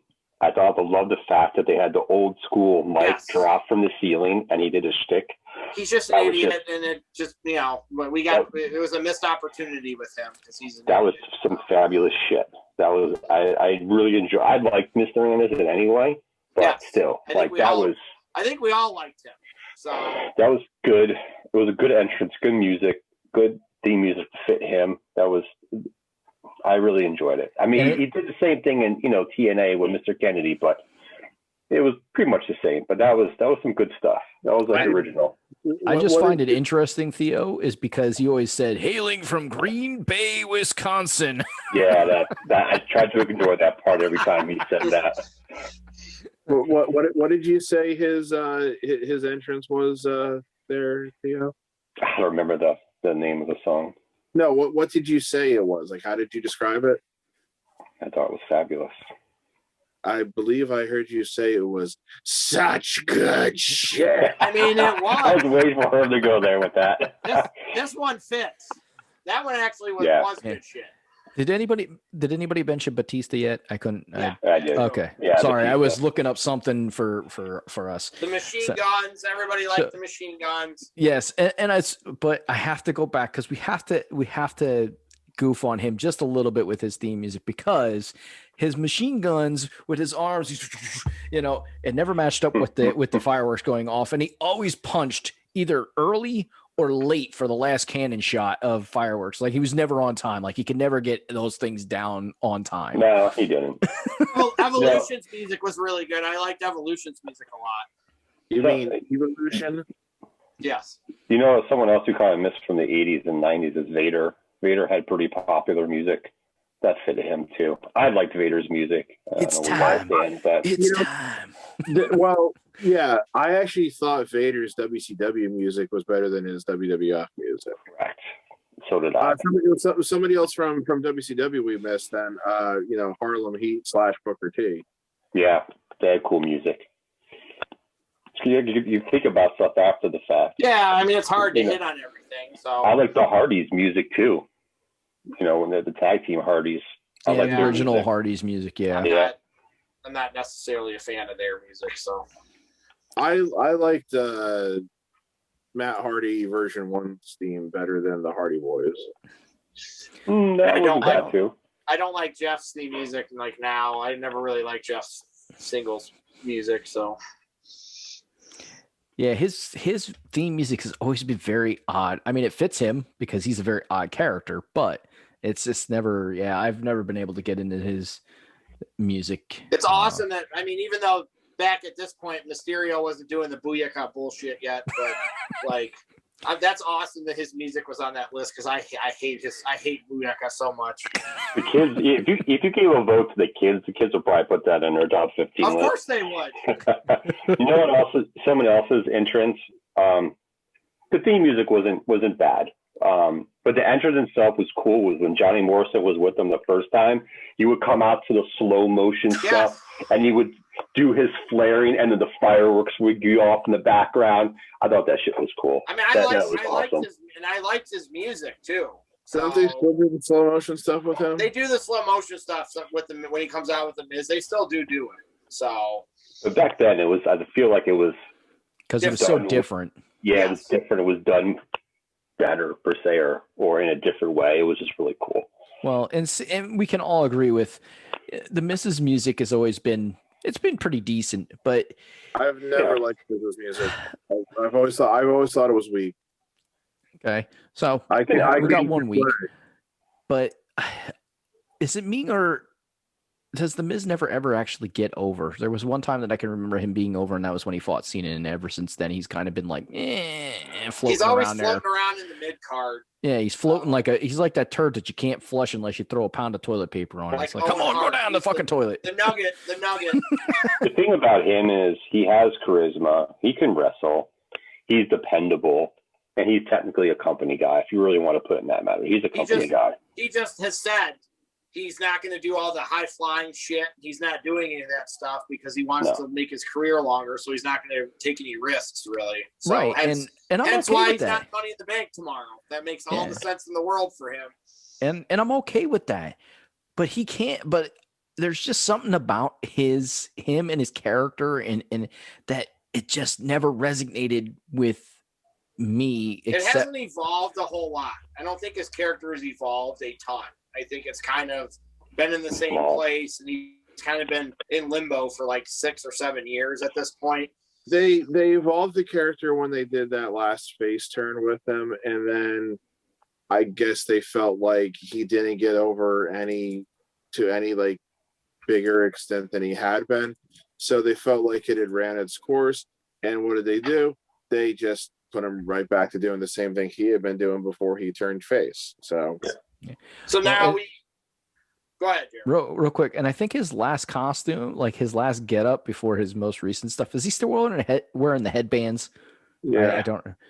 But it's like that shit reminds me of Naruto, like those the outfits from that from that cartoon series. Joe, do you know that series I'm talking about? With you know what you're talking about. Yeah, I watched them. with their shinobi headbands. I'm like, what the fuck is he supposed to be? Is he a fucking ninja now? Yeah, it does remind me of that you mentioned it that way. So like after like Ruthless Aggression, and then we kind of bleed over into whatever the John Cena period is. That's what we'll call the next 8 years. We got we got CM Punk's music. Well, yeah, that's in the John Cena period. We'll say after Ruthless Aggression was the John Cena era. Yeah, and I mean we got CM Punk's music. I mean his original music, and then we got when he returned, we got the culture personality music, which that's a song which if you like music and you enjoy music, you're probably gonna like that song as a theme. No, his music his music's good. Like his music is top 10, top 15, like all time type stuff. So yeah, and then we got Dolph Ziggler. Yeah, Dolph Ziggler. I like Dolph Ziggler's music. It's decent. Ziggler's music. There's another guy that's so good and just. Well, at this point now, he got all those concussions. Thank you, Jake Hager, you fucker. So he got concussions, and it just worked against him. Like he got him at the worst possible time. That concussion from Hager was the worst possible time for him to get a concussion. Right. So, no, and that fucked his career as far as being able to stay in the limelight for Vince. I thought he got those concussions from Jack Swagger. I thought he got those concussions from Jack Swagger. So because that's what he is now, Pat. So he's Jake Hager now. I don't care what he is now. I only care what he was then. Well, because he was never any good. How about that? He sucked all the time. Garbage always. I think he's a piece of shit. The best his character was when he was with who was his mouthpiece? The people. Yeah, We the People, and it was who the hell was his mouthpiece? Damn it. Dutch Mantel. Yeah, Dutch Mantel. who legitimately might have been a racist. He just wasn't allowed to say any racist comments on TV. I still to this day think Dolph Ziggler's cash-in is the best cash-in ever. So I'm still, even though Seth Rollins was on a bigger stage, I'm still partial to Ziggler's cash-in. I think that's my favorite Money in the Bank cash-in. Mm-hmm. Yeah. I'm trying to think what else. What? No. Oh, good. I'm trying. The Shield. We got the Shield before 2015, so I think 2015 to present is kind of like the last period. So the Shield, their music is still good. I mean, Roman uses a hybrid of it now, so yeah. I mean, I liked Seth Rollins' music, original music. Now that he's the Messiah, I'm like, nah. And he went back to the Burn It Down, though. He just came back, and now he's back to the Burn It Down. So okay, well, that's good. Yeah, that's good because I like that theme music. I like the Burn It Down theme music. The Messiah music was fine when he was the Messiah. It fit because that's what his character was. Now he's not the Messiah anymore. So that's not what he's pushing himself as. So well, that's good. What else did we get? It's hard. We do have Daniel Bryan. Yeah, we have Daniel Bryan's music. That's not bad. But we did get the Undisputed Era's music. No, that's 2015. I'm jumping ahead a little bit. Yeah. We're not quite there. I'm going to present. I don't give a shit. I'm jumping here. I'm jumping years. We're starting to leak over into CFO territory because to me, CFO is the Jim Johnson of this decade. He's made so many great music. I want to hear about your leakage, man. You keep that to yourself, all right? You got a problem with leakage. I guess the Usos, maybe the Usos this was before the Uso Penitentiary. This is their music before that. From day one-ish. Yeah, I think Uso Penitentiary is a CFO creation. So Uso's original theme was cool. Yeah, man, just hard as this. But the other thing too is that Cena era. There's a lot of guys who came and gone. Yeah, at that too. real quick. That would just like appear for a couple years and then gone. So some of them had some cool theme music, but I liked what the hell was his name? Damn it. He won one of the Money in the Banks. Damien Sandow. Yes, Damien Sandow. Thank you. I liked his music. They wasted him so much. Like he was so good when he mimicked the Miz. He was so funny, and they just didn't. They put the Money in the Bank on him and said, "Whoops, we shouldn't have done that." Yeah, he must have been one of those guys that did something stupid in the back, and they said, "Well, now you're screwed." Is there any other ones from that time period that you can think of before we leak over into present? There he goes leaking again. I mentioned Bray Wyatt already. I really can't think of too many more because this particular era is to me an era where everybody's theme music started sounding way too similar. To an extent, yeah. And there wasn't as much individuality. There wasn't as much personality. And I feel like this was because they were starting to transition away from Jim Johnston and to CFO, but I think in the process they were just like picking up too many. That middle in between those two guys was a rough patch for them. Yeah, like they were just like they're like generic. What passes for alt rock band number 37 that's out there. Well, yeah, that's what I was going to say. A lot of it started to sound like just metal music, just metal riffs. Everybody had a metal riff theme. Write us a song for Mid Carter number 4. You know, that's. I mean, so like it didn't matter who it was. It was just like, hey, just come up with a song and we'll yeah, okay. All right, douchebag, this is your music. Go out to it. So then NXT came along and we got CFO, and CFO is the Jim Johnson. Like he's the only person that you could argue that might be as good of or a better producer than Jim Johnson because he's came out with so many. I don't know. You got maybe Pat and Jeremy don't know quite as many of CFO songs because there's a lot of stuff from NXT. I didn't even know who CFO was because he is the guy that's made all these amazing musics that came out in the last 5, 6, 7 years. Like other than the AEW stuff, there's a handful of AEW theme musics that are really good. Not a ton. There's a handful. So, but CFO is responsible for a lot of the really good theme musics, like AJ Styles. That's CFO. So, I mean, Burn It Down, like Rollins, and that's CFO. So, Nakamura, Kevin Owens, Sasha Banks, Shayna Baszler, Joe's, Finn Balor. Those are all CFO guys. Those are all CFO musics. So, yeah. I like Finn Balor's music, like with the lights and the whole theatrics of it. It's just really well done. And when he dresses up like the demon, then. Yeah. So it fits his character very, very well, and that because he like Nakamura is very kind of theatrical with his whole entrance too. So that's the whole Japanese thing. They learned that over in Japan. What were you going to say, Pat? I was going to say from something I was reading just a little while ago. Actually, it sounds as if they are or have moved away from CFO. Like they have. He's not the guy anymore. Yeah. So there could be some struggles here because they've gone away from the guy that has made all these like Ricochet and Aleister Black and Io Shirai, Street Profits. I have all these ones written down because all these musics are so goddamn good, and he's gone now. Where did he go? They like whatever contract he had with them, he wanted too much money from like all his music, and they said we're done.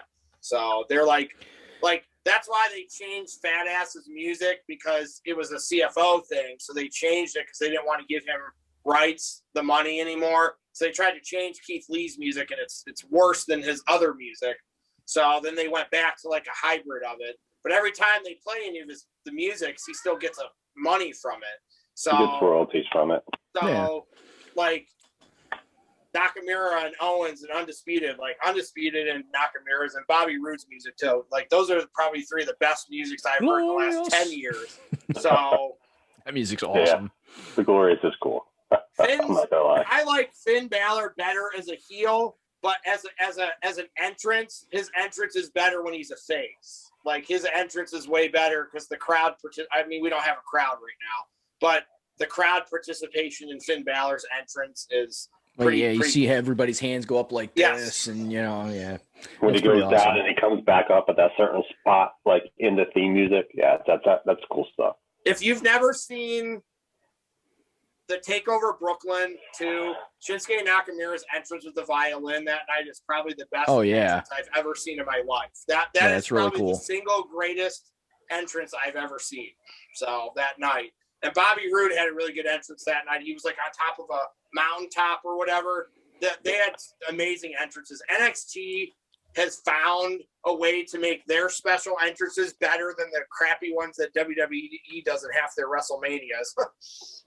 All right. So since we've been talking theme musics, we did 15 worst theme musics. So now I found a top 10 greatest theme musics. Oh boy. The problem with that is a lot of it is like based on history, and it doesn't really give credit to stuff that's happened in the last 5 years. I didn't look at a lot of those lists because there are definitely musics that aren't on there that should be on there that are current. Yes, and we got to take it for what it is. It's everything is opinion based. So we're just going to do it like we did with the other 15 and see which ones we kind of agree with, because that's the fun part about this. No fucking way. So this was from 2019 by Javier Mello, and it's full press coverage is fullpresscoverage.com is where this list is found, and number 10 is Viva La Rasa with Eddie Guerrero. Which we didn't even talk about that. So I know his theme music. I loved his theme music. Yeah, I did too. Number 9 is Basic Thugonomics. Okay. Let's see. Number 8, I don't want to let you, I Won't Do What You Tell Me. Steve Austin's music, of course. Wow, that could have been higher. Number 7, I Walk Alone. Okay. Not anymore, he doesn't. Number 6, Are You Ready? And of course, that's DX's music. Number 5 is Meddling Us. Edge's music. Yeah. I'm just trying to make sure I'm saying these right because he's actually got the actual song titles in here. Number 4, you're gonna love this one, Burn in My Light, which is Randy Orton's theme music from I think long time ago. His original music. That's the music I like. That's the one that I like, and I know AJ didn't care for any of Randy Orton's music. Number 3, No More Words, Jeff Hardy's music, which I don't think that should ever be on there because I didn't like any of 3 and music. 4 can go. Number 2, Break the Walls Down, Chris Jericho's music. Yeah. And of course, in this one, I think can't be number 1 because I think it's bullshit because it's an actual freaking song, which is number 1, Cult of Personality by In Living Color for CM Punk, which that shouldn't even be on a list because it's used as a theme music. It's not really theme music. It's a fucking song. So I disagree with number 1 on that list. I mean, not because I don't dislike CM Punk, because I just think you can't put an actual song and say, oh, okay, because it was theme music for this guy counts. I don't like Hulk Hogan, and Hulk Hogan's song should be in the top 10. I'll tell you that right now. Oh yeah, no, it should be. The NWO should be on that list too. So those are 2. So that particular list we call bullshit on because there's a lot of things that are missing. Most of it was good until you got to the last 4. It got a little dicey then. Yeah, because there was no history in that. He pretty much cherry picked everything from the Attitude and Aggression era. There was nothing from any. I don't think there was any music outside of those 2 eras on that list. So, like I said, Hogan has to be on that list, whether I like him or not. Hogan has to be on the top 10. If Hogan's not on the top 10 list, I'm calling bullshit, and I don't even like Hogan. All right. So, do we have anything else we'd like to talk to in regards to or talk about in regards to theme music? I'm going to go to Theo first. You got anything you'd like to add? Anything that we might have missed? It sucks because I'll probably think of something later on. I mean, that's probably how it's going to go. honestly, not that I can like legitimately think of, really. All right, so nothing from Theo. Darth Pat, anything else you wanted to throw out there? Any theme musics that we missed? Any points that you want to make? Anything at all? Well, if we have time, I got a stumper. Ooh, a stumper. Right, well, I can ask something of Joe real quick, and then we can do the stumper. Okay, go ahead, AJ. I mean, you can answer this too, Jeremy or Pat. This is just more modern. I wanted to know what Joe thinks the best when there's a crowd. We're pretending there's a crowd, Joe. Who's got the best 2 entrances in wrestling right now? If you could pick 2 people when there's a crowd. Wow. Because I think it's a 2 or 3. I think it's 2 or 3 people. I think it's down. I've asked my other friends already. I think it's down to 2 or 3 guys. Like, I don't. Yeah, I mean, if I'm thinking about a crowd and people that react to the music in either boo this guy or cheer this guy. Cena's not currently wrestling, so we're not involved in Cena in this either. So I can say when Seth Rollins was a good guy, his first run as a good guy, the face, he got pops like crazy. Like and he got booed really bad too. Like when he was fresh on his run as a heel and fresh on his run as a face. So I would say probably Seth Rollins would be one. I was giving my top 3. It's going to be Chris Jericho's new song. Yes, he's one. Finn Balor and Shinsuke. Okay, I'll say I agree with you on 2. I think Adam Cole has to go above Shinsuke right now. So I would put Undisputed. So, but the other 2 were my 2, Joe. So 2 out of the 3 were where I was going. And see, I don't know Chris Jericho's music, and I haven't seen an AEW crowd, so I can't speak to that. So. His theme music is from his own band. No, well. And the crowd sings it. The crowd sings it. Yeah, they force the crowd to sing along with his music. I don't think they force the crowd. The crowd just loves to do it. It's not a WWE event, so I don't think they're forcing the crowd. They're not on TV screens. I did find a very current top 25 list of theme songs that seems to be more relevant than. All right. So go with actually. It's pretty. Joe, it's pretty real decent. quick, Yeah. Joe. If you went back 3 years ago, I would put Nakamura because the crowd was eating that shit up. Like the crowd was singing the music. I've never seen the NXT crowd eat up an entrance more than Nakamura's. So I just think now. Even still, he's by himself now. They just put that. The crowd wasn't really singing his music when he came out anymore, though. That's kind of gone away, and it's because it's not the NXT crowd. So that's the problem. You're comparing the NXT crowd to the average social wrestling fan on the WWE main roster. It's not going to happen.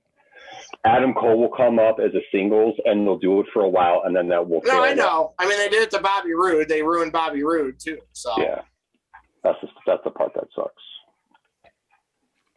Okay, so Joe, you go can ahead hit us real with... quick, Joe. Read that list, Joe. So 25 is Demolition. Okay. I saw this list already today. So 24 is Nation of Domination.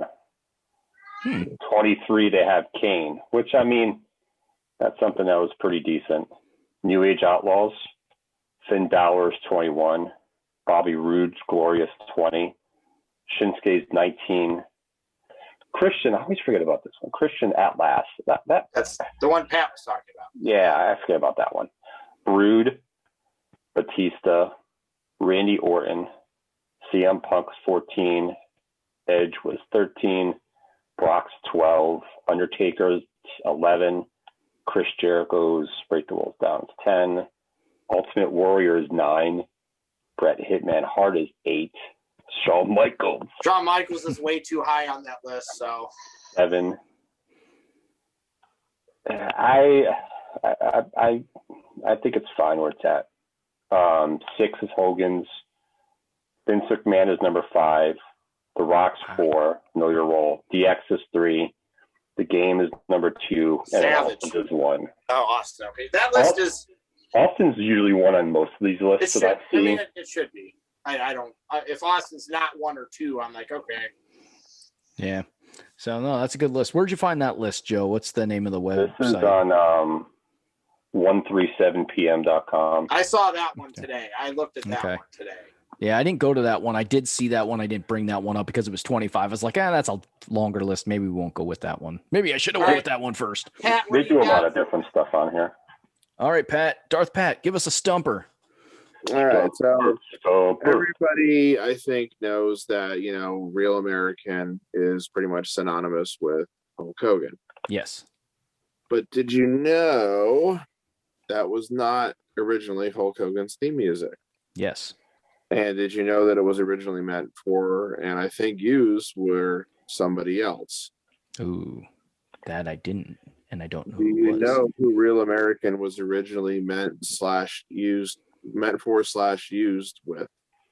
No, I don't. Hulk Hogan's music. I know I heard this, but I don't remember who they said it was supposed to be. I'm going to say Paul Orndorff. I don't know the answer. I'm going to guess Paul Orndorff. Okay. Got to think of an 80s wrestler. The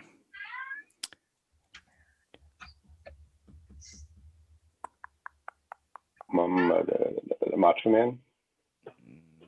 Okay. What's your guess? I'm going to go with. I remember hearing the story too. I can't remember though. Uncle Elmer. Hacksaw Jim Duggan. No, I don't even have a guess. I can't think of a wrestler that it would fit back in the 80s when Hogan first got that. Well, one of the main reasons I know this is because many years ago, and I probably still have it on my computer somewhere, is I had a download of the song directly from the wrestling album or whatever it was called, where in between the songs that were presented, you had these little skits between Vince McMahon, Gene Okerlund, and Jesse the Body Ventura. So after they play Real American, you hear Jesse Ventura's voice coming on saying, "I can't believe that's for Wyndham and Rotundo. Derringer, you should have stayed buried." It was I do remember that for the U.S. Express tag team of Barry Windham and future Erwin Arsheister, Mike Rotundo. Yep. Okay. And you got to admit that they probably made the right decision. They certainly did. Wyndham and Rotundo would leave the WWF and everything, but yeah, it definitely works much, much better for Hulk Hogan than it does for any tag. I do remember that clip now. I do remember hearing that clip over and over, Pat. I've heard that clip multiple times, and I don't pay attention to lyrics, so that's why it just went. Yeah. Yeah. All right. So this brings us to the end of our show, and AJ has got a really, really cool question. And what we would like from all our viewers that are catching us on YouTube, and if you're not catching us on YouTube, jump over to YouTube and leave a comment there to the question that AJ has. And AJ, your question is? So we're gonna play Men in Black and erase something here. So we're gonna erase one match. You can erase one match, and obviously the goal here is for this to be a match that was memorable, not some terrible, shitty match that you could erase. The goal here is to pick something that you really, really enjoyed. So if you could erase one match and go back and watch it again for the first time, not knowing anything about it, not knowing what happened, not knowing it even existed, what match would you pick? So we're going to let Darth Pat go first. I thought about this question and I realized I don't think I've seen a whole hell of a lot of like truly great or memorable wrestling matches live. Okay, well, it doesn't have to be live. It's just period. Right, but the whole thing is like if you already kind of know what happens in the match, without having seen it, it's like it takes away a little bit. So it's like the first time I watched the Hell in a Cell match, for example, it's like, you're kind of anticipating all the big spots. You're not just like watching it unfold. So something like that would be a candidate.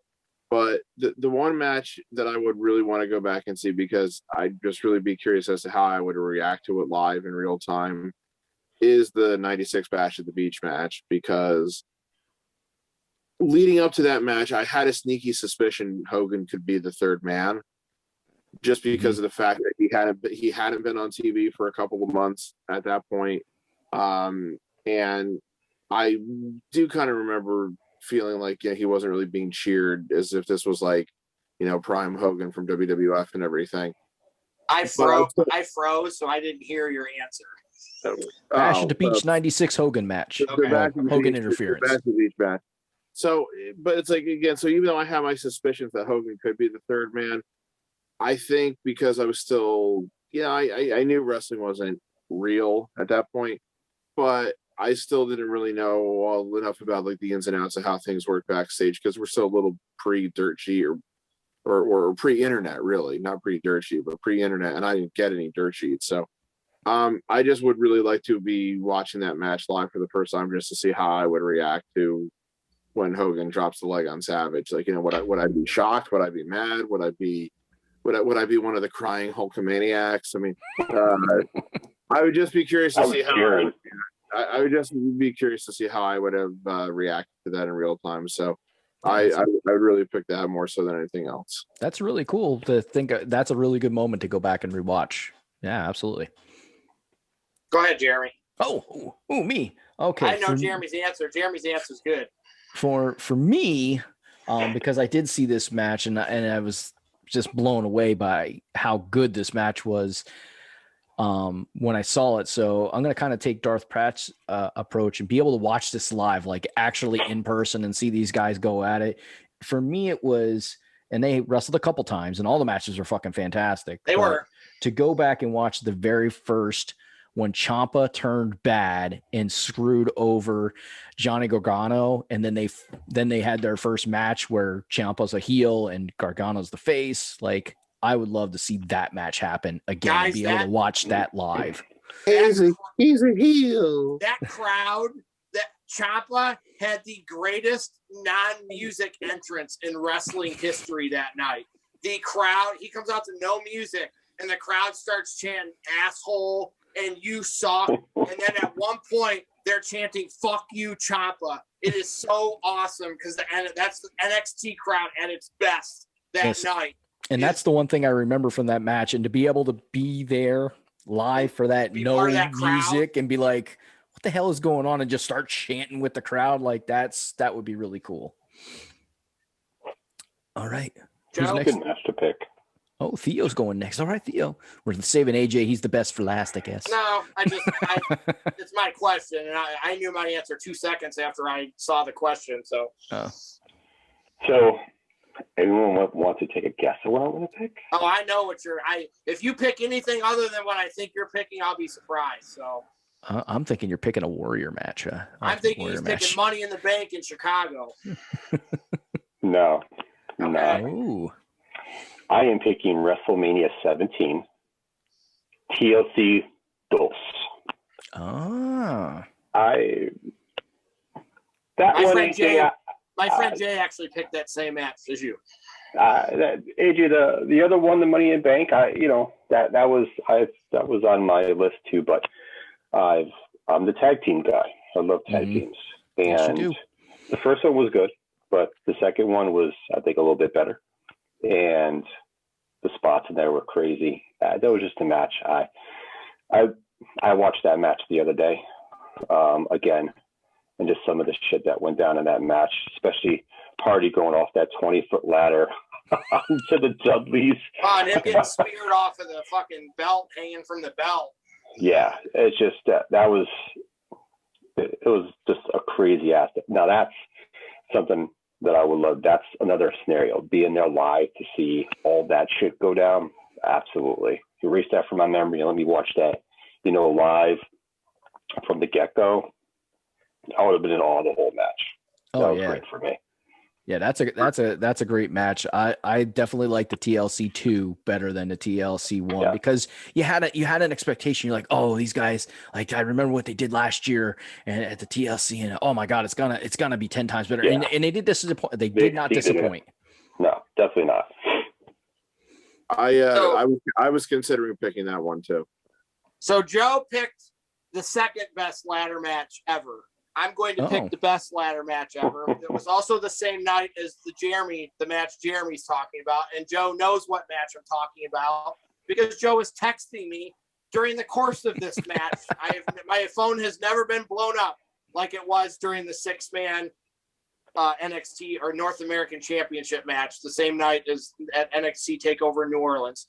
That the TLC match was the best ladder match I had seen until that one. That night, everything went right. Even Lars Sullivan did good in that match, and he was the person that kind of ruined that match. And everything about that match, all the spots were perfect. The entrances were perfect. That was Ricochet's first night, so the crowd was going ape shit for Ricochet. Adam Cole didn't do the Adam Cole baby at the beginning because EC3 tried to make fun of him during the match doing it. And Adam Cole's like, no, this is how you do it. So, and then he did it on top of the ladder after he won the match. So, and Sean and Joe, I got text messages from those guys the whole match. Like, it wasn't 1, it wasn't 2, it was 10. They were just blowing my phone up like, holy shit, this match is amazing. Holy shit. I would have liked to have been live in attendance for that match because that crowd was hype as fuck that night. We've already discussed the match Jeremy brought up. So 2 of the matches we picked were from the same pay-per-view. So it was just that ladder match, you know, it was the best like singles man ladder match because I thought Lars was going to screw that whole thing up.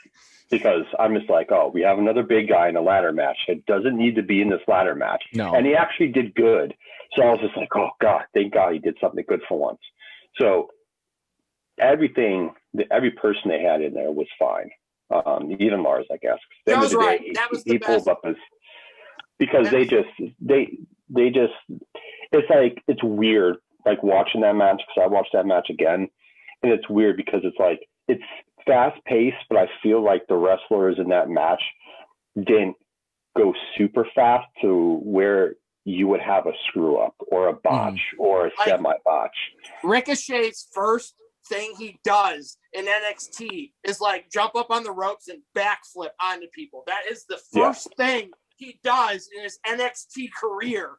Is 2 minutes into this match, he does this amazing spot and the crowd is going ape shit. And then there's another point in the match where he's falling off of a ladder and he flips onto people from falling.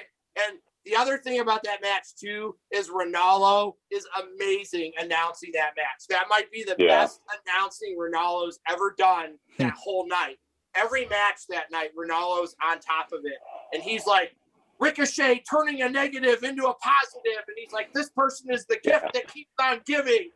So, he was good. That was definitely his best announcing. So, that is a combination of the wrestlers, the match, the crowd, and the announcing. Like everything was on like just perfect for that. And Joe's right. That was the best singles ladders match. That's fair. And then you picked the best tag team ladder match. That's fair.